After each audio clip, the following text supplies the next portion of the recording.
Welcome to Azeroth United, a weekly podcast about World of Warcraft. My name is Denethar, and I am your host. Welcome, everyone. Thank you so much for joining us. It's Monday night in Azeroth, and we have a special show lined up for you today.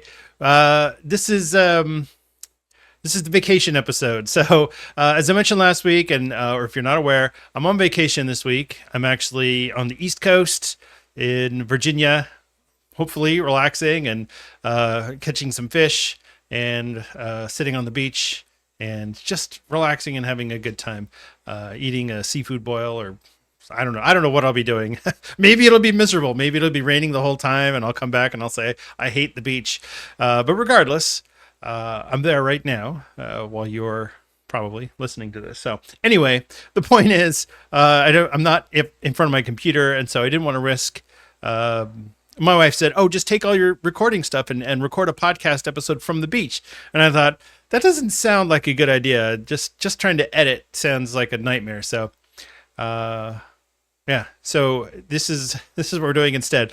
So I did an interview with a good friend of mine a few weeks back. He was my co-tank from season 1 of The War Within, and we are going to discuss some of the drama that went on in that guild. It was a really good guild, lots of good people in there, but there was definitely some drama and some things that went down. Some of you I know like the spicy guild drama content. Some of you don't, and that's okay. If this is not the episode for you, then I understand. It was either this or skip this episode entirely and just go for it next week. So, but next week's episode will be the 100th episode of Azeroth United. So episode 100, and it's also the 2-year anniversary of the show. So August 26, 2023 was when I launched it, and that will be when we launch the episode next week. So hopefully we have a good episode for you there. I've got some interviews that I've already conducted. I've got some other content that I'm going to be working on. I should be back in Ohio by then, and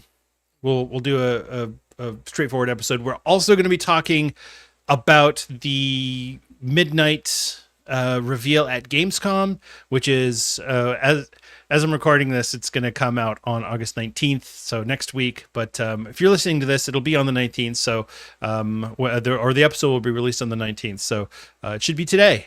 So you'll know what's going on. But I'll talk about it, and if I can do a small addendum episode, or maybe I'll just put a YouTube video out talking about my thoughts on the expansion reveal and what it means and all of that stuff. So that will be out. If I do end up having the time to do that, I'll probably get that out sometime later this week. Right. So anyway, we're not going to do any news because I'm not going to know any of the news that's going to happen next week as I'm recording this. It's actually August 11th today. So that's way in the future. Denethar is like, dude. And that's what we got. So I hope you enjoy the interview, and we'll see you next time.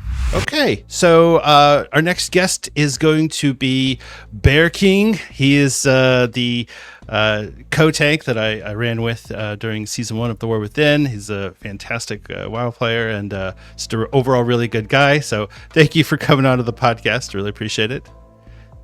Well, thanks for having me on, man. I appreciate it. You were an awesome co-tank. It was a grand time being able to tank and run some content with you, and I appreciate the compliments. I'm okay, I guess. I'm average. I'm an average player. Learned a lot. Yeah, that was the first time that I had tanked in that capacity in, I don't know, since Miss Pandaria, I think. So. Oh wow. Yeah, it was fun. I mean, same for me. I played the game on and off since Wrath. I was always a tank. I tanked, I went hard into the end game content and Mists, and then a bit of Warlords, and I just dropped off the game until pretty much the War Within X-Pack. So good times though. All right. So first off, let's talk about you. Tell us your WoW origin story. How did you get started in WoW? When did you fall in love with the game? What was your first character? Oh man, okay. So I played hockey. I played competitive rep hockey, right? And I was over at one of my teammates' house, and they were playing some kind of video game on their laptop. And I was like, hey, man, what is that? And he's just like, oh, it's World of Warcraft, right? And I go, I've heard of it. I wasn't really a big MMO guy, but I'm like, I'll try it. What's the worst that can happen, right? And of course, then I couldn't stop playing it. My first ever character, this was back in Wrath, was a Death Knight. I think it was a Night Elf DK, actually, named Vaeth. Long gone. Right, and then I made my Orc Death Knight after Grom, who I still have since that X-Pack. Pretty much always tanked. I kind of didn't know what was going on when I was younger. I had no clue how the gear worked. I just kind of did everything based on feel. And then I started diving into like the min-maxing around Mists and Warlords, and then I fell off until War Within, pretty much. Okay, all right, yeah, it's so easy to you can talk to people and everybody has their come and goes. Oh, I played here and I jumped out for this one and I was on break for that. And so it's always really interesting to me to kind of hear where people jumped in and out of the game. Yeah, I think that's the best part about WoW is you can kind of jump out and in whenever you wish, and you're not going to really, it's not like you're going to miss much because the game itself doesn't, I mean, it's changed, obviously, right? It's a different game from Wrath to now, but right. It's the same system, right? You get to end game, that's where the content is. That's what I like about it. Yeah, simple. So many people have their same characters. So like you said, you've got that orc. It's like the one you still have. Denethar was one of the oldest characters that I have. I mean, obviously I made him in Wrath, but still got him. Still play him. So it's fun. Oh yeah, Death Knights were awesome when they first came out. That was, I was an edgy teenager, so I was like, oh, I gotta make this. Like this speaks to me, right? Skulls I wasn't and always spikes. a warrior guy. Yeah, of course. You sustain yourself in combat. I go, this is perfect, and it just kind of stayed with me. And then I switched to a warrior because I just wanted something new. I was just kind of bored of the DK after. Right. So when you had your ups and downs with the game, what pulled you back in? Was it social, or you missed your characters, or? I honestly had the itch, right? I think I was on YouTube or something. I was going through I tend to go through an MMO phase, and then I'll go through a single player RPG phase, and I'll go through a MOBA phase throughout years. And it was that MMO phase, and I was like, I don't know. I play Lotro, Lord of the Rings Online as well. I'm like, I don't want to play that. I want to play ESO. So I saw the War Within an ad, and I'm like, well, I'm jumping back in. So I logged on. I'm like, okay, I want to start someone new. The remix event was happening, right, which got me interested. And I was like, okay, I'll play a warrior, and I'll level him up very quick, and then I'll just hit the War Within kind of running, and that was it. And then I went hard in the War Within for 6 months. Yeah, that's about right. What we did. Yeah. That's it pretty much. And then I stopped. So aside from WoW, what's your top 3 games that you've played? Oh god, probably top 1 Morrowind, definitely. Okay. Elder Scrolls 3, love it. Single player RPG, one of the best games I've played. Second would have to be probably Vampire the Masquerade, another single player RPG. It came out the same day of Half-Life 2. And then number 3, probably Dragon Age, I'd say Origins. Okay. Again, single player RPG. I'm an RPG guy. So. Right. No, it's it's single player RPG is that. so different from an MMO. You're going to get a completely different experience. So very true. Yeah. Oh yeah. My oldest daughter is huge into Dragon Age, so she's played through the whole thing, and I didn't realize that you could keep your same character through each iteration of the game as you go through them. So I thought that was really cool. It's it's almost like an MMO without there being the MMO component of it. So. But the continuous, for sure. the permanence of the character. So I thought that was really cool. I know that my friends were like, if WoW ever had a single player version, or if I don't know, if you were able to just play a single player version or a small co-op based version, they would definitely jump in, right? It's weird because like you said, MMOs are different, and some people don't like the dichotomy of other players running around and right. doing stuff, right? And it is what it is, but I don't mind it. But I do see the appeal in single player as well, right? It Sure. can be fun to just, the world is your sandbox. Right. Cool. So you came back for the War Within. So this is at the end of Dragonflight, right? And so you did the remix. What got you with the itch of I want to raid? I want to like go all in on this. Yeah, so when I was coming back, I was like, oh, I've never done Mythic Plus before the War Within Season 1. I did raid back in MOP and WoD, but I never got like ahead of the curve. I never really touched Heroic. So I was like, I want to go hard. I was in school. I just started my program at this time. It wasn't the heaviest program, right? So I had some time. So I'm like, I'm going to go hard just to see if I can do it, really. And I guess that's pretty much, I wanted to prove to myself, like, I played this game long enough. I hope I can do it. Right. So I made the warrior. I learned the warrior. I was reading up guides. I was getting all my add-ons set up. I was learning, like, what's Mythic Plus? What are these routes? There's like different poles, and then even the rating was like, oh, you gotta have like a proper comp. Like, it was kind of just relearning the game, and that showed me like things have just changed, because even when I was coming back on and off in between X packs, I never came close to touching endgame. And so I finally dove in, and at first it was a shock, and then you just kind of got used to it, right? The more like people say, the more you do it, the better you get, right? But there's so many factors involved of who you're running with, so definitely a learning experience for sure. That is true.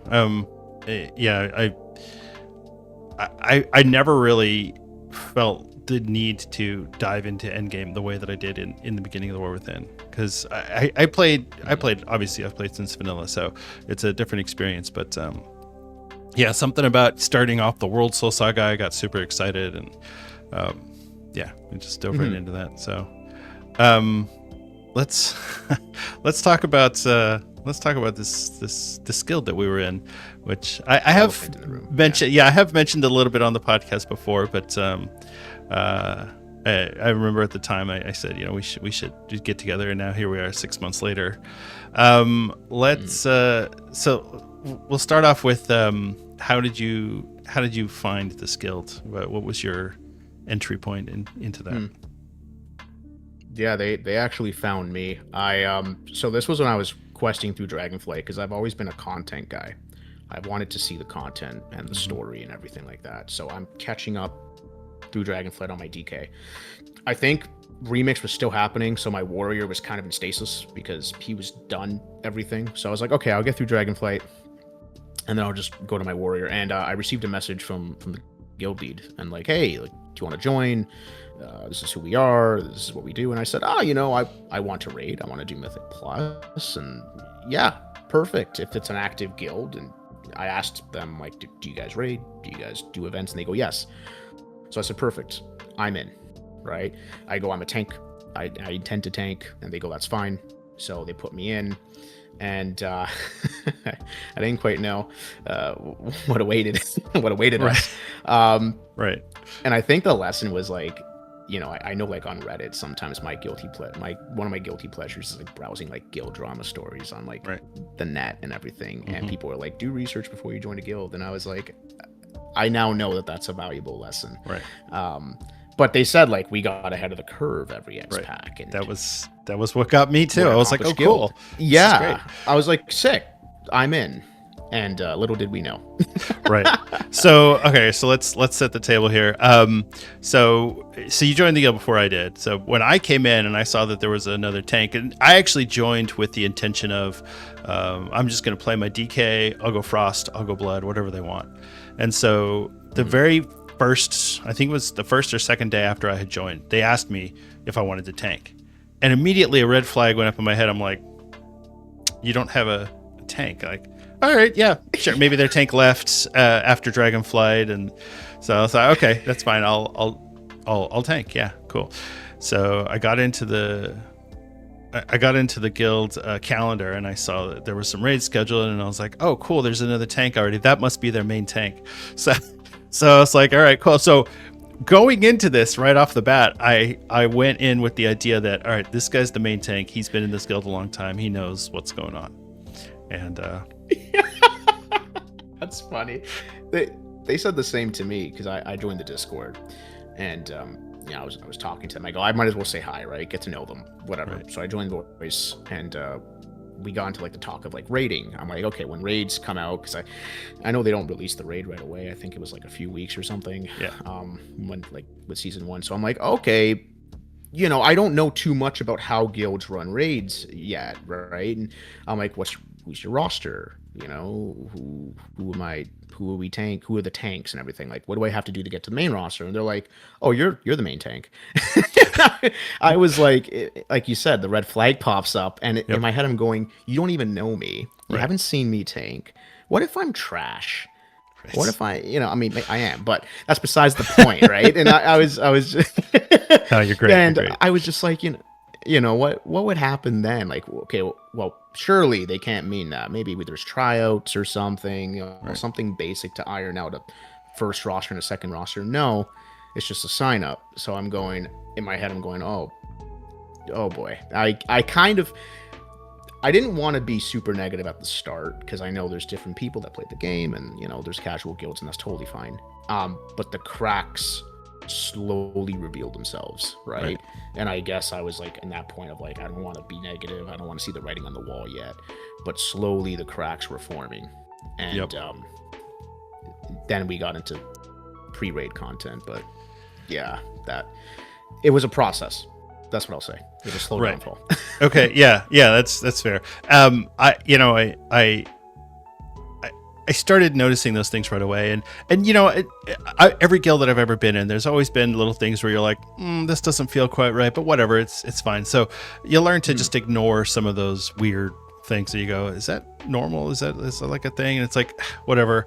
That's their guilds, their tribal knowledge. That's what everybody does. So you just, at least from my vantage point, I was like, all right, I'm just gonna go with it. Yeah, and I don't remember what it was that first, because I didn't run any Mythic Plus with them at all until after we did the first raid. So, and I don't remember. I was trying to find the names of all these people, and I couldn't find anything. There was a priest healer that ended up leaving the guild and joining a Mythic raiding guild, and we did Mythic 0. It was like Necrotic Wake, I think, and it was like an hour and a half long to do this Mythic 0, and I was like, is this like, this is one of our main healers, what are we doing here? So that was like the second thing for me, because that first raid when we were doing normal, I thought, oh, this is fine. You start with normal, you work your way up to heroic. I didn't think it was a big deal. You and I co-tanked pretty well together. I don't know. I felt like, our communication was good. Our tank swaps were really good. But it was weird. I mean, did you run Mythic Plus with the guild, or were you doing?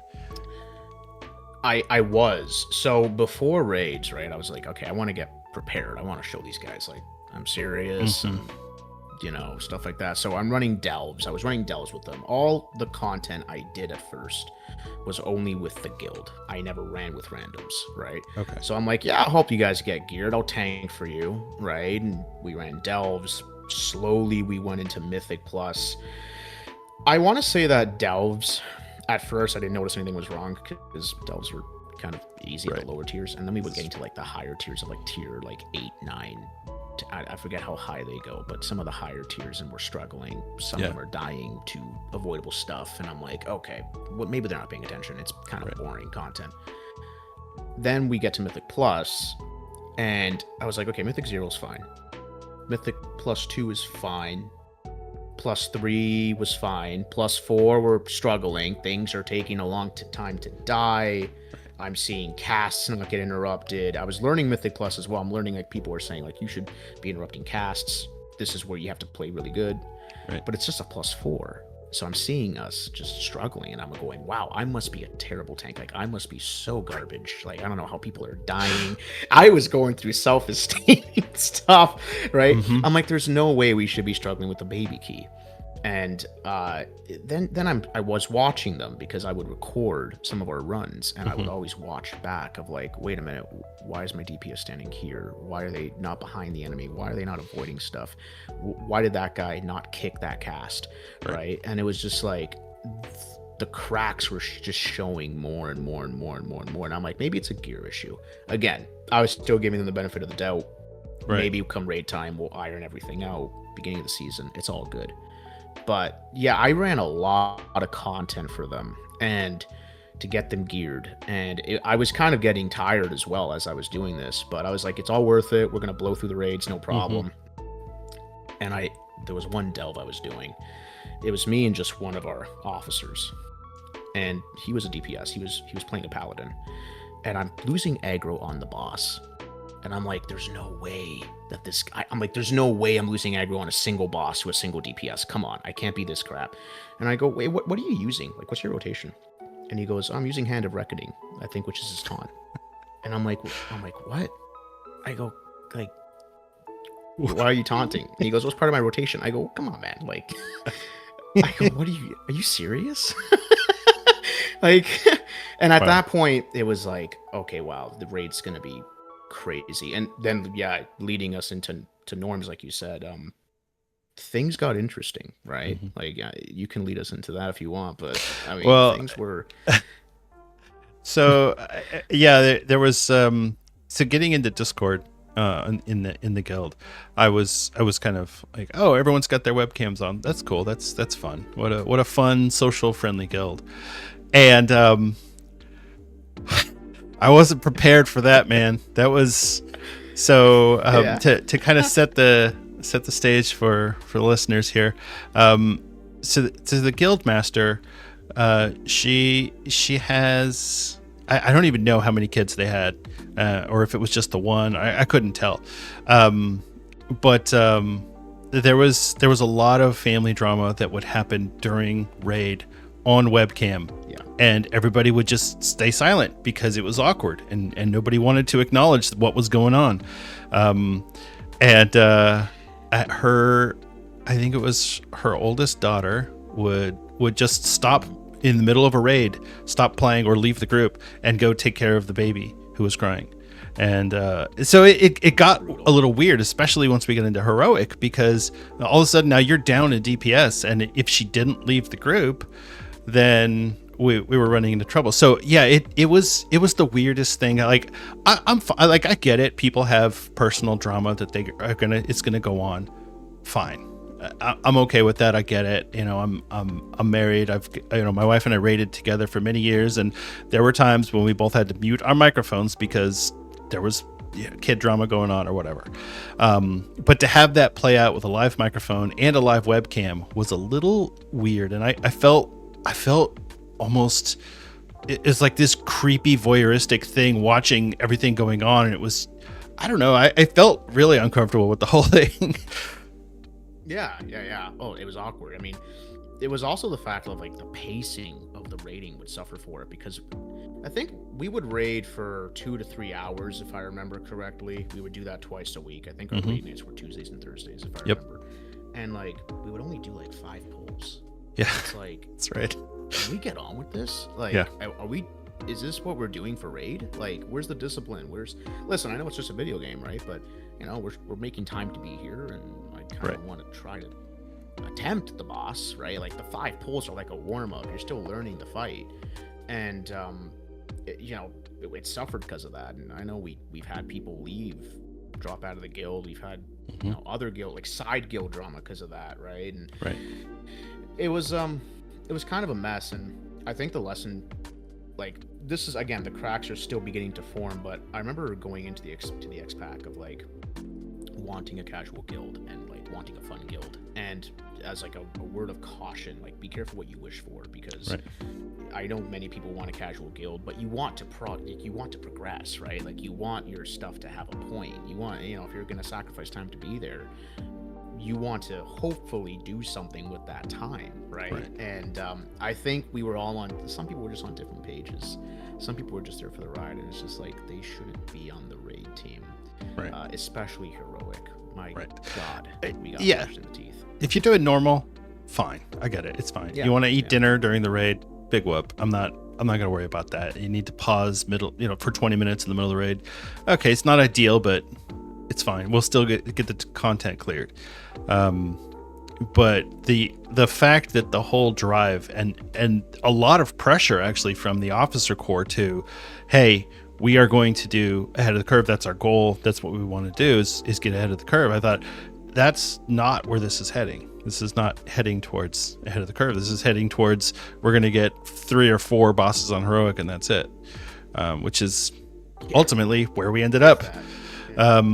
So yeah, I was starting to get really frustrated, but I didn't want to be so as I mentioned, I've raided with my wife for many years. I have 4 daughters, and so I am a little more sensitive to women in gaming are going to have a harder time. They're going to face more criticisms from guys. I mean, that's just part of gaming, and it's unfortunate, but it's the reality.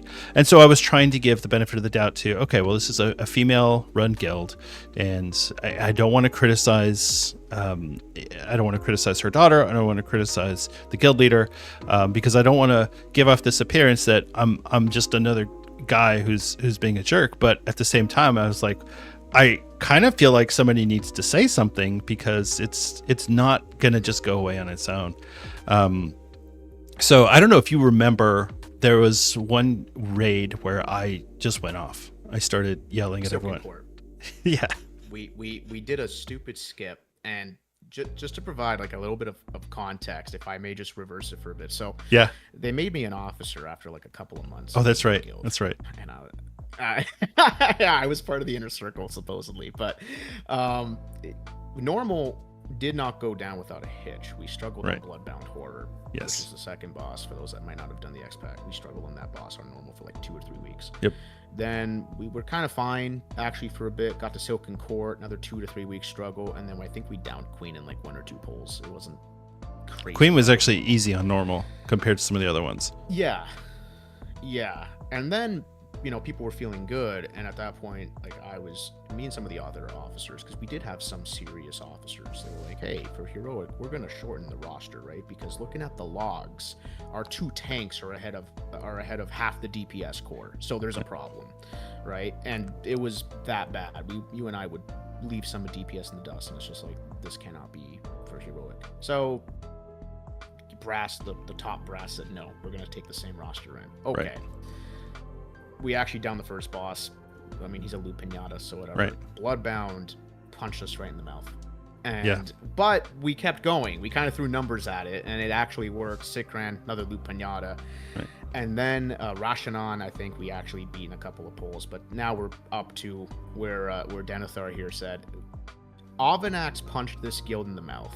Right. And it nearly broke the guild because we had a pull, and I don't know if you remember. I think you were tanking that night. I don't remember the specific pull. I just remember going off. We hit the enrage timer. Oh, that's right. With 20% HP left on the boss, and I couldn't. And like we wiped obviously because of the enrage, and it was me, it was you, a few other officers were like, yeah, no, this isn't happening. Yep. Like. The math isn't mathing. Like, we hit the enrage timer. Like, that literally tells us we are not good enough for this boss. Right? But, again, they wanted to skip. So we skipped Kavessa because we weren't doing that enrage timer with our DPS. And we get to court. And that's the fight that I think you went off. Because I think we did like 3 pulls. We weren't even close to getting past phase 1. And it was like, what are we doing? I'm racking up a repair bill. And the whole thing with the skip, I think that's what really made me so frustrated was that. So for clarification, what happened was the raid leader bought a run with another group and then left using the guild bank. Using the guild bank, but then left before Silken Court so that we would have that ID so that she could start the raid at Silken Court. So rather than building up our DPS against the previous 2 bosses, we were trying to force the issue of getting ahead of the curve. I just remember being so flabbergasted by this whole idea of, it's like, what is the point of playing a game if you're going to try and skip your way to the end, right? It's like just logging in and using the cheat code. Why are we even doing this then? So I was really frustrated. Get better. Yeah, no, I don't blame you, because I think a lot of people were frustrated. Like, Brood Twister walled us for like 8 weeks, and you think we're going to get past court. And I remember that yeah, like you went off, some other people went off as well. Like I remember someone in the chat was like, we're not doing it with this group or whatever, and they just dipped. It was a mess, and I was in agreement. I was like, no, we have to swap the roster.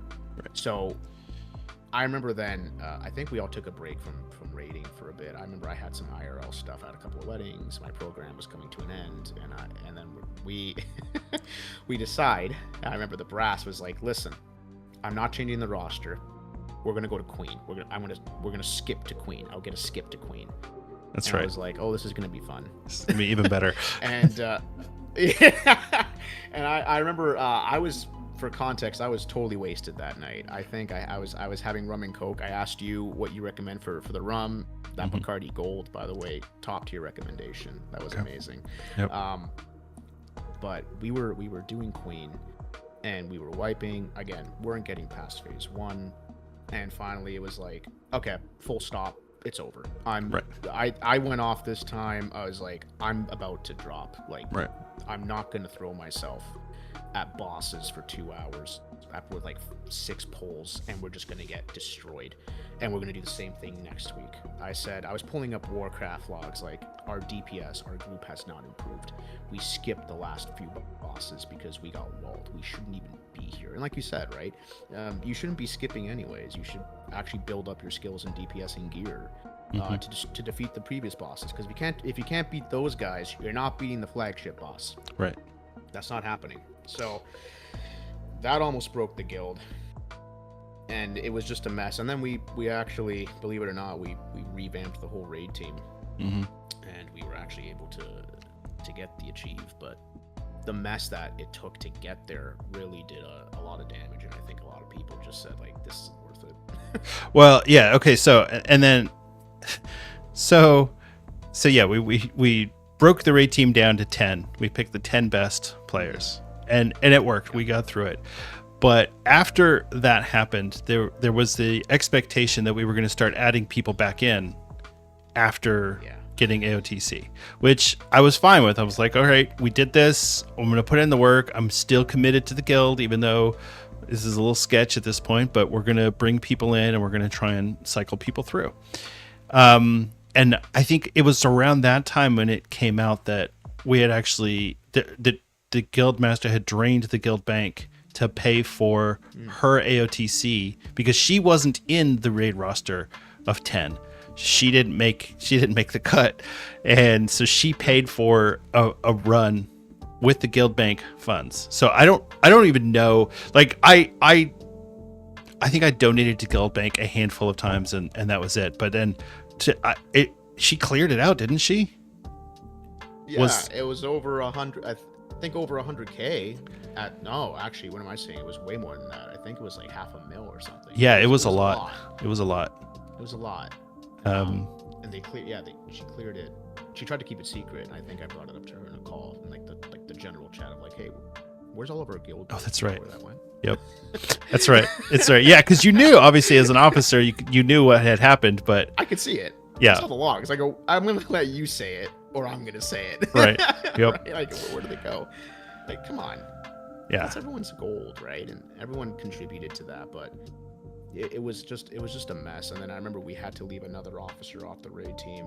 They weren't happy about it, and they let us know in Discord, but they were never online. So it's like, what did you want us to do? You're never around, right? And I mean, he wasn't very good, and that was part of the problem. Is that, you know, and I'm fine. I get not everyone has a high skill cap in a game. That's fine. I understand that. Some people were just not very good at all, and I have a hard time standing there and saying, you're no good, I'm better than you, and like that's not my personality. But I felt very frustrated by the whole thing, and so yeah, there was a certain point where I did feel a little bit vindicated, and it's just saying, look, I'm sorry, this isn't going to work for this reason. So then the other thing that happened that I didn't even know about, because this was at the point where I had already stopped logging on a whole bunch. I was only logging on for raid.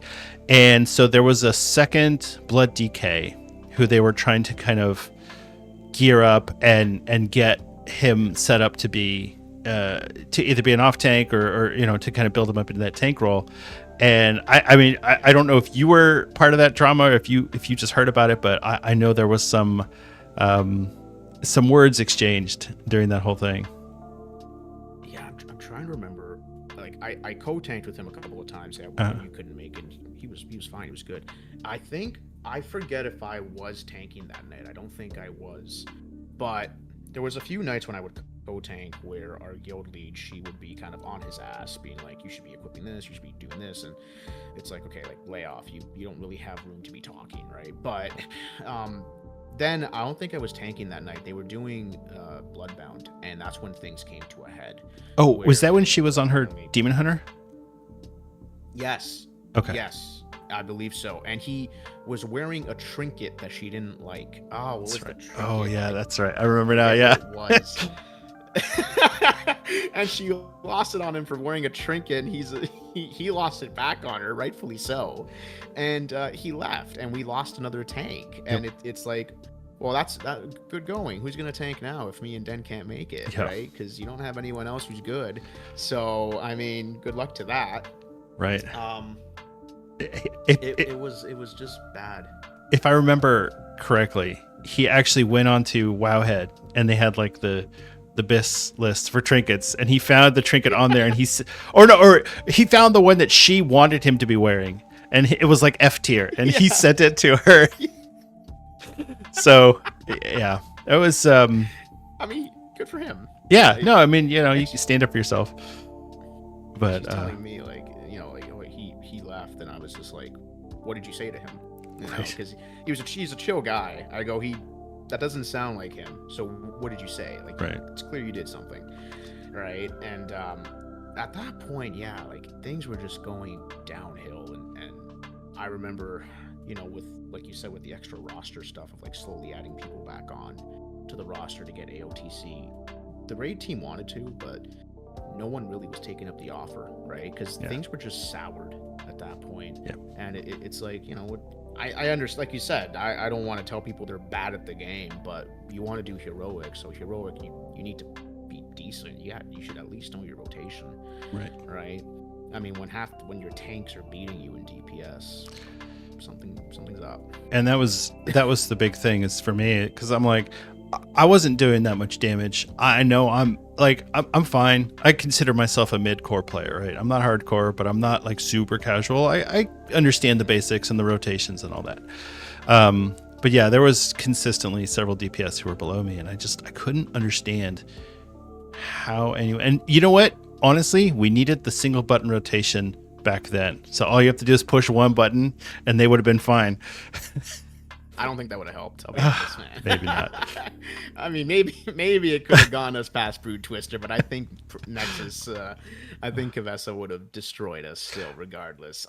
Because the problem is they couldn't move and do stuff. It was the mechanics, They were like NPCs, right? It's like, you got to stand still and do stuff, and it's like, well, you're already at a disadvantage because this raid, and that's the thing is, Palace was hard. I don't know how other people feel or how the community feels. I found Palace to be a very challenging raid.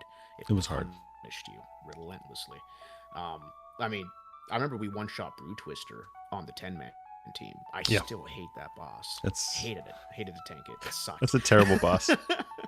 But yeah, like the difference in skill and like actually the 10-man team, I think we got AOTC in what, like 6 weeks, 8 weeks. We didn't play. It wasn't even that long. It was really quick. We kind of just ran through it, and it's like if we did this at the beginning of the season, we could have gone everybody AOTC, right? We need a plan. Yep. Yeah, it was pretty wild. And I mean, I know. So the guild that I got into after that for season 2,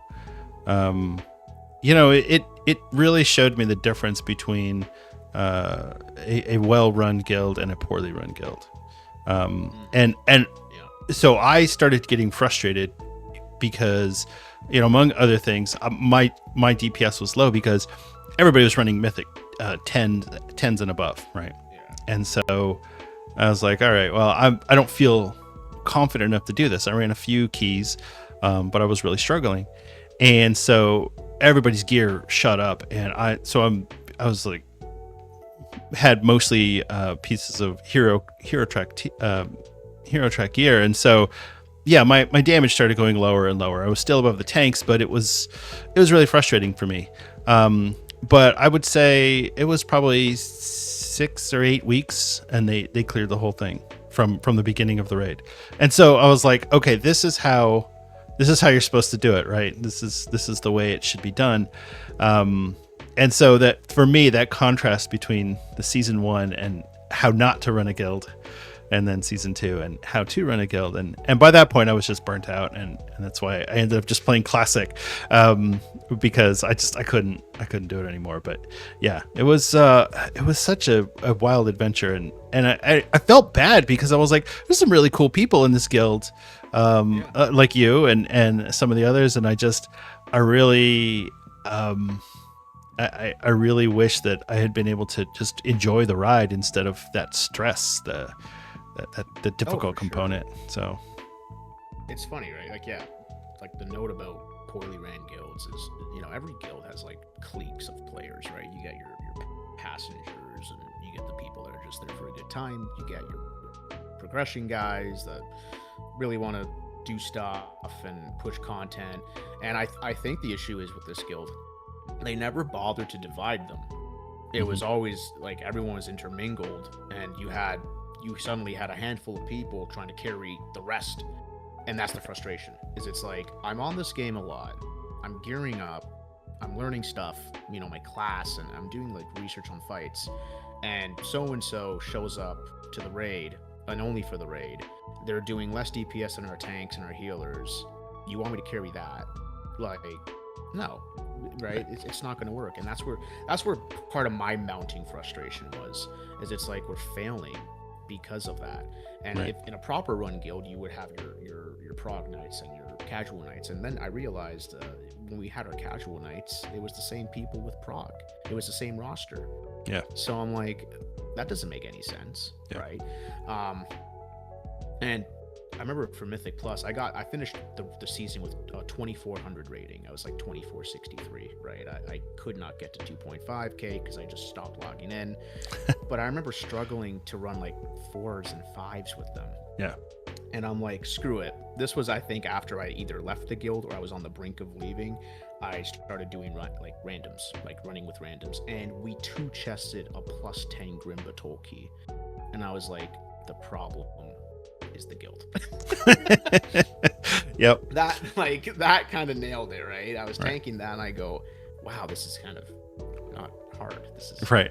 This is actually kind of fun if you're in here with a good group of people. Yeah. So it is. Damn. Okay. Cool. Yeah. No. And then on your comment on the 1-button rotation, I mean, maybe it would have helped, but WoW is like that game where raids are balanced off of a certain threshold that you have to meet, right? It's an MMO, so it's all numbers, right? And if you can't meet that threshold, you're screwed. And class, like you said, you're playing a lot of classic. I haven't played much classic. I wasn't really a classic guy myself. It looks like fun. I hopped in for a little bit, but even those raids back then were much the same. They weren't as mechanically complicated, but if you didn't have the numbers, you weren't beating what, Velistraz, I think it was in Blackwing Lair and stuff like that. Big gear check, yeah. It's it's the same concept. It hasn't changed. It's just it's fancier now. That's it. Well, I think part of the thing, and because I think about this sort of thing with the history of WoW, because I'm really big into what was the path that the game took to get to where it is today. There's this whole concept of heroic is the real raid. A lot of people have this, and so I think the guild that we were in probably would have been a lot more fun if they had just said, hey, we're a normal guild and we're going to try and kill some heroic bosses. Different expectation, different mindset. We would have probably had a lot more fun. It was still a little awkward with the webcams on, during raid night, but still, it could have been a much more relaxing and fun experience. And that was what I was looking for. I want to go hang out and with some chill people. AOTC would be cool, but my ultimate goal is to have a good time and to make some friends. And I feel like they ruined that with this obsession with, no, we have to get AOTC. We're going to sink guild money into this. And it felt weird. And honestly, it felt a little dirty. And it was kind of bummed that that's how that experience ended. So I don't know. Yeah, I completely agree. I think I'm not too bothered by the AOTC obsession, but if you're going to tell people, and like you said, it's about expectation setting, right? And goal setting. If you're going to tell people the goal is AOTC, which many guilds don't get the achievement, people are going to roll their eyes when I say this. It's a difficult achievement to get for a lot of guilds. Yeah. You have to be willing to have a plan to get there. And the problem is they didn't want to do part 2. They didn't want to have a plan. They didn't want to cut people from the roster. They didn't want to set certain expectations in place of here's what you need to make this, and here's what you should be doing during the week. They tried. I remember they tried after a while, after Brood Twister was killing us. They're like, oh, throughout the week you should be running delves or mythics or learning your class. No one would do that because I was on during the week. Mm-hmm. And a lot of people that were there for raid night wouldn't even be log on. They would be doing something else. And it's they're not prepared. I already know they're not going to do well tonight. Right. And it was the same thing every raid night. And expectation setting is huge. Yeah, I think, like you said, if they came out and said, hey, we're a casual guild, we don't care about rosters, we're just going to try to kill some heroic bosses. Cool. Straight up, I don't care. That's fine, right? I'll gladly jump in, have a good time. As we call it, beer impresses night, right? Yep. You just show up for a good time. But when you're about the whole, we got to get this, we got to get AOTC, and it's just okay, then start implementing a plan, start implementing steps, start posting raid breakdowns in the Discord, start doing stuff, right? And the officers were handcuffed because, honestly, to give you some of that insider discussion knowledge, we were trying to talk about cutting the roster down before we even did heroic. It was we can't bring this team in, right? Look at the logs. You're delusional. Again, the tanks are beating half the DPS score. Please tell me you're not going to bring this team in. We're going to get punched. Yeah. And at first, I had false hope because we were actually doing well. Then we got to Brood Twister and Nexus Princess, and the cracks just exploded. It was nope. And every raid has that boss that'll expose your guild, right? They will. If you're in that type of guild now, you might say, nah, my guild's fine and we're casual. Okay.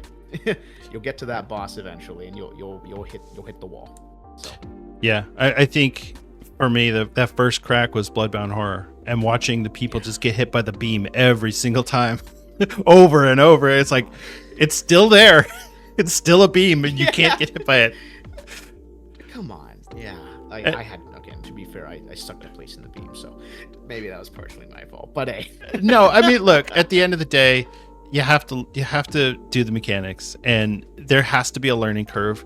And we weren't Team Liquid. We're not Team Echo. We've got to take our time and learn it. But at a certain point, you go, okay, we've done this 12 times, 15 times. You should understand how to avoid the beam by now. And people were still trying to jump over it. You remember that whole thing of yes. Jumping over the beam? It's you can't jump over the beam. It's not going to work. Unless you can blink, right, or something. Yeah. I mean, actually, as the warrior, I could jump over it. The timing was important. You had to wait till it was close to you. Well, right? So some classes could, depending on where you were. I remember we kept wiping, and our guild leader was like, "Oh, bad RNG." Right. Bad RNG every time. The ads place the same every time. Right. We have 2 close and 1 far. It's the same thing. There's no RNG. Stop it. Right. Yeah. No, that was yeah, and that's what happens is you get into this situation and people look for a scapegoat because they're like, well, it can't be me. It must be something else that's causing this to be a problem. So and just going through all of the fights in my head and thinking about it, and it's there were a lot of fights where the same people were dead, and when we would finally kill a boss, it was okay, well, the same 7 or 8 people were dead every time because they just couldn't get the mechanics right. So and like I said, I'm not trying to these people are terrible and shouldn't play. I definitely feel like people in a game like WoW need to understand that there are limits, and know that not everyone gets to do Mythic Raid. Not everyone should be doing Mythic 10s or 12s. Some people can do Delves and normal Raid, and there's nothing wrong with that as long as you set your expectations and you go, here's what I want to do with my game time. if you are trying to get into heroic raid and you're trying to do high level mythic keys, you have to put in the work. If you're not willing to put in the work, it's not going to happen. Yeah, like, you know, for your note about the one button rotation, like the game has shifted to accessibility, right? We hear that a lot. You hear the word casualization. Oh, it's free for casuals now. Okay, right. The truth is, all they did was segregate, and there's a lot of difficulties, and the community is just split off. Yeah, like not everyone's going to be doing Mythic plus 10. Not everyone's going to be doing Mythic rating. Not everyone's going to be doing heroic rating, and that's not a bad thing, right? I just think that's what they were going for. Like this started back in Wrath with the Dungeon Finder. Yep. You know, it started back then. That's and right. Slowly, they made it where there was sort of a part of the game for everybody, which is fine. What I don't like, and I agree with you, is what I don't like is, look, if you don't put in the time, you're not going to Mythic raid. You know, if you're not getting accepted to certain Mythic Plus groups, there's a reason for that. I get that it's frustrating, but there's a reason for that. I do think that some people only pick meta classes, and you get into that garbage, and you know, just because someone's playing off meta doesn't mean anything. They might be very good. It is true. There is a portion of the community for that, which is why I like tanking, because at least I know that I'm always going to be somewhat in demand. Right. I don't have a trouble. You know, I would only run my keys as well, so I would say like, hey, if we fail, no big deal. It's my key. You have no loss. But I do think casualization isn't really like the enemy people make it out to be, right? I just think some people can't accept that. Yeah, they might not be as good as they think. It's an ego problem. Right. Yeah. That's how it is. Exactly right. Yeah, it is. It's ego, and it's that wanting to belong to something that, you know, maybe you know, it's like I'd love to do Mythic Raid. I think that would be so cool, but I don't have the time or the energy to put into that. I don't have the hours to spend on it. I don't have the preparation time, the research that I'd have to do. You know, heroic is fine for me. I could do heroic. And I can do some Mythic Plus.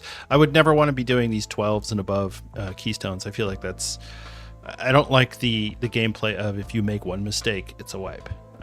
I'm not down with that. So for me, I like to keep it nice and right in the middle. You know, I'm not doing follower dungeons, but I'm also, you know, I'm not going to go do Mythic Raid. So, and I think a lot of people just need to accept that about themselves. Oh, for sure. Like I remember keeping up with the OnlyFangs stuff, and the reason I'm bringing that up is because I remember when I think Tyler he made like that video on like his WoW experience, right? It was like his post WoW sort of arc thing, and he said something in that video which was true. As someone who's played for a long time and has been in numerous guilds, some guilds treat it like a super family, where everyone goes there as like their one-stop shop. That's how they get their socializing, and that's where they do everything. That's where all their friends are. So if you do something, if you are against the guild, you are against them, right? And looking back, that was in our guild. Yeah, that was very prominent. You had some of the older heads there that were like that. Oh, you know, what do you mean I'm not good enough? What do you mean we have to cut the roster? We'd never done that. We've always done X, Y, Z. And it's like, look, I'm not trying to be against you, but the results speak for themselves. The numbers don't lie. So what do you want to do? Do you want to get AOTC or not? Because the way it is now, we're not doing it, right? And that's pretty much what it's like, right? I think a lot of people get almost too involved in the guild, and it's like, okay, again, the guild was full of cool people like you and a few others and stuff like that, but it is still a guild that some people want to do stuff on, and you have to accept that. Yep, exactly. So, all right, well, it was a fun trip down memory lane. You know, I always look back on some of the times that I've been through guild drama in the past, and I mean, I've been part of multiple guild breakups, both in retail and in classic, and some of them are funny, and some of them are just sad, and I don't know. I feel like this one's a little more sad. I mean, we could laugh about it now, but there's a lot of components of it. I look back and I'm like, man, that's just terrible. I feel bad for the people involved. It's true, right? And I'm sure they're still going on getting a new roster, and you know, because that's what they said. They said at the end of every X pack or whatever, not the end of every X pack, but after every AOTC tier, we have the raid team leave. And they said that to me at the beginning right, when they recruited me. And now I know why. Yep. It's like, well, what do you want? You know, you're not really running it well. So that's how it is. People leave for greener pastures, right? Yeah. I mean, I just stopped. I haven't played the game in months. I mean, I want to come back for Legion Remix, whenever that is. For sure. I'll be 100% for that. But I've just been so burnt. It's just like, I know. I'm done. Yeah. You know. Yeah. The new raid looks pretty good, but I'll tell you, I probably am not going to do any heroic raiding. I'll probably stick with normal, and just get into a pug or something. So and I think Legion Remix, right now the rumor is it's going to hit sometime around Christmas time. So I guess we'll see. Absolutely. What that looks like. Hopefully. So, all right. Well, thank you so much for being on the show. I really appreciate it. If folks want to get a hold of you, is there a social media handle they can hit you up on or anything? I mean, my name's BearKing Games, pretty much. I'll be commenting on this when it drops and everything. If you guys want to give me a follow, you can find my Twitch. If you guys want to, I'm going to get back into streaming soon, hopefully, once my schedule evens out a little bit. I had a brief streaming career a couple of years back. That was honestly enjoyable. I liked doing it. So I'll be getting back to that. Give me a follow on YouTube as well. And that's pretty much it about me. But I love being on. It was fun, a lot of fun, like you said. Great trip down memory lane. Do's and don'ts, right, of guild leading and guild joining, so be aware. And it was a good time, man. All right, awesome. Well, thank you so much, and take care. You too, Denethar. Peace. That's going to be our show for today. Thank you so much for listening and for watching. I really do appreciate it. This was a really fun one for me. It's just special because I've been wanting to do this for a long time. BearKing and I have been going back and forth and trying to get a good time to get on the podcast and talk about some of the guild drama, and hopefully you enjoyed it. It was an interesting time in my life, in my WoW career, where I was able to do some things that I hadn't done before, but also gone through some weird experiences that I'd never experienced before either. So it was definitely a interesting time, and he and I both kind of we were just really surprised by how things went down. And there was a few people that we had talked to afterwards who actually I talked about the idea of having everybody on the podcast, and timing wise it just worked out to get BearKing on. But it was like I said, it was certainly an interesting time, and maybe in the future we'll be able to get everyone from the crew on from that guild. I almost said the name of the guild, from that guild. I don't want to name names, and if you really want to look up and look at my Radar.io, you can find it, but honestly it doesn't really matter. The people who were involved in that and who were running that guild, you know what, they were trying to, and I try to look at everything positively, and sometimes it's okay to look at things and kind of laugh and go, hey, here's the terrible thing that happened, or here's the shitty business that I was involved in. But I don't want to sit and harp on people and go, wow, you were a terrible raid leader, because honestly, everybody's trying their best. Nobody's playing this game thinking I'm going to do a terrible job of raid leading just to stick it to these people. No, they're trying, and they're doing a good job. So, just it's not for everyone. So, right. Like I said, that's going to wrap up the show. Thank you again. I really do appreciate it. Next week will be the 100th anniversary episode, and I've got a couple more interviews that I'm going to put onto that episode, as well as some retrospectives of the show in the last 2 years and all of that stuff. So hopefully you enjoy that. You may notice, if you're watching this on YouTube or Spotify, that I'm wearing a different shirt. My hair is in a different hairstyle. It's because I forgot to record an outro, and here I am on the eve of going on vacation and recording this so that I can get this episode published on time. And so there you go. That's it. That's the whole show. If you enjoy the show and you would like to help us out, you could consider giving us a 5-star rating on Apple Podcasts or Spotify. You could also give us a review on Apple Podcasts or leave a comment on Spotify. That helps tremendously. Those things really drive the distribution for a podcast, even the ranking. If you go and you do a search for World of Warcraft on Spotify or Apple Podcasts, the number of reviews that you get really helps to determine where you're going to fall in that list. So if you are interested in helping out the podcast and getting us a little bit more rating, and getting us a little bit higher up in those listings, that would be great. If you don't want to help us out, that's all good too. It's fine. You don't have to. I don't review every podcast that I listen to either, so it's not like I'm the king of doing exactly what I'm saying. So if you want to help out, that's great. If you don't, I understand. The other way you could help us out if you're interested in doing so is you could join our Patreon. That's patreon.com/Azeroth United.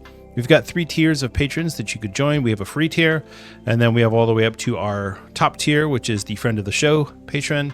So if you're interested in doing that and helping us out with some IRL money, that definitely helps the podcast. I'm not here trying to make money. This isn't my side hustle. I'm not trying to make a living off this. I have a job. This just helps out with some of the costs of the show, the equipment, the microphone that I'm using here today, and the cost of hosting the podcast and things like that. And if you don't want to help out, that's fine too. It's fine. I'm putting it out there. If you're interested, then I will gladly take the help. If you don't, and you just want to listen to the podcast and sit there and judge me from afar, that's fine too. I'm good with that either way. So, and yeah. That's going to wrap it up. So remember to be good to each other out there. That's a real life person on the other side of that microphone. And maybe they're having a hard time with their guild. Maybe they're struggling with some guild drama. And, you could just be nice and smile and just nod and say, hey, man, it's okay. Why don't you come run with me and my group and we can do some Mythic Plus or something. I don't know. Whatever it is that people do. So, all right. Take care. I love you all. And I'll see you in Azeroth.